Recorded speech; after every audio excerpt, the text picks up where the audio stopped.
Tahukah kamu, Bung Karno adalah gambaran pria berkarisma dan contoh nyata penakluk wanita pada masanya. Berbanding terbalik dengan Bung Karno, Bung Hatta adalah sosok pendiam dan pemalu khususnya kepada lawan jenis.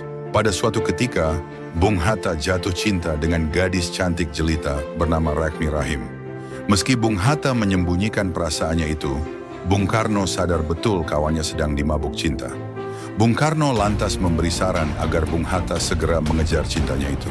Tetapi karena sifat Bung Hatta yang pemalu dan terlalu banyak perhitungan, akhirnya Bung Karno tidak sabar. Bung Karno pun menemui Rakmi dan orang tuanya untuk menyampaikan perasaan Bung Hatta.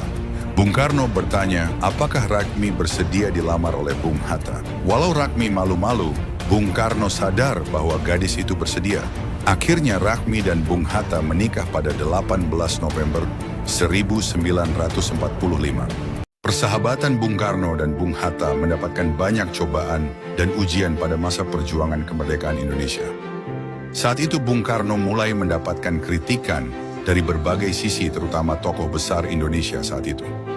Tentu sebagai sahabat dan wakil Bung Karno, Bung Hatta senantiasa membantu dan membela Bung Karno. Karena saat itu Bung Hatta tahu betul setiap keputusan Bung Karno didasari untuk kepentingan rakyat. Sehingga Bung Hatta membela mati-matian Soekarno yang bersama rakyat Indonesia. Bahkan saat Bung Karno berselisih paham dengan Jenderal Sudirman terkait hasil perjanjian Roem-Royen, di mana saat itu Sudirman menolak keras hasil perundingan itu. Lantas Bung Hatta membela Bung Karno. Kalau saudara-saudara berhenti, maka lebih dahulu Soekarno-Hatta berhenti. Terserah bagaimana APRI memimpin perjuangan, Soekarno-Hatta akan mengikuti sebagai rakyat. Sebagai negara yang baru merdeka, Bung Karno sangat supel dalam pergaulan internasional. Salah satu tokoh yang terpikat oleh Soekarno adalah Mao Zedong, pemimpin Republik Rakyat Cina. Bung Karno kala itu memang sangat dekat dengan negara-negara yang berhaluan kiri. Mao Zedong pernah mengundang Bung Karno pada 24 November 1956. Sambutan negara Cina sangat meriah dan penuh dengan arak-arakan yang mengiringi kedatangan Bung Karno. Banyak warga Cina memenuhi jalan untuk hanya sekedar melihat pemimpin pertama Indonesia. Tentu hal ini sangat mengagetkan negara-negara lain waktu itu. Bagaimana bisa negara Indonesia yang baru seumur jagung sudah mendapatkan tempat dan diakui oleh negara besar seperti Cina? Inilah bukti kejeniusan Bung Karno dalam berdiplomasi.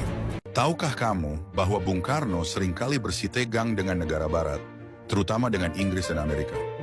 Itu juga yang membuat Bung Karno tidak menyukai Malaysia yang saat itu dipengaruhi Inggris. Bung Karno meyakini bahwa Malaysia adalah negara boneka Inggris, dan Inggris diindikasi berperan dalam kerusuhan dan pemberontakan di dalam negeri Indonesia. Ketidaksukaan Bung Karno tidak hanya melalui kata-kata, tetapi juga tindakan tegas.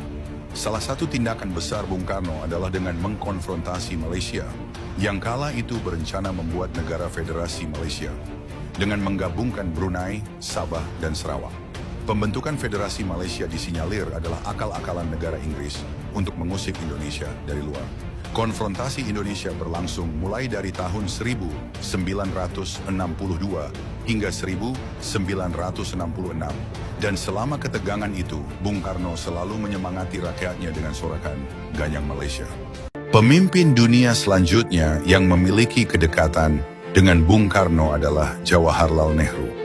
Keduanya memiliki pemikiran yang sama terkait anti-imperialisme dan memiliki cita-cita bersama untuk memusnahkan penjajahan di Asia dan dunia. Kedekatan keduanya juga terlihat di beberapa kesempatan, di mana Jawaharlal Nehru sering memuji keberanian dan ketegasan Bung Karno. Begitu pula Bung Karno juga menyanjung Nehru sebagai saudara seperjuangan.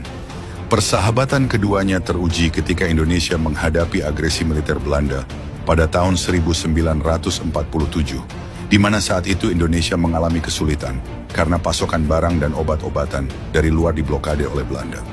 Melihat negara sahabatnya menderita, Nehru memberanikan diri mengirim bantuan kepada Indonesia, meski hal ini bisa dianggap sebagai perlawanan India kepada negara kuat Belanda.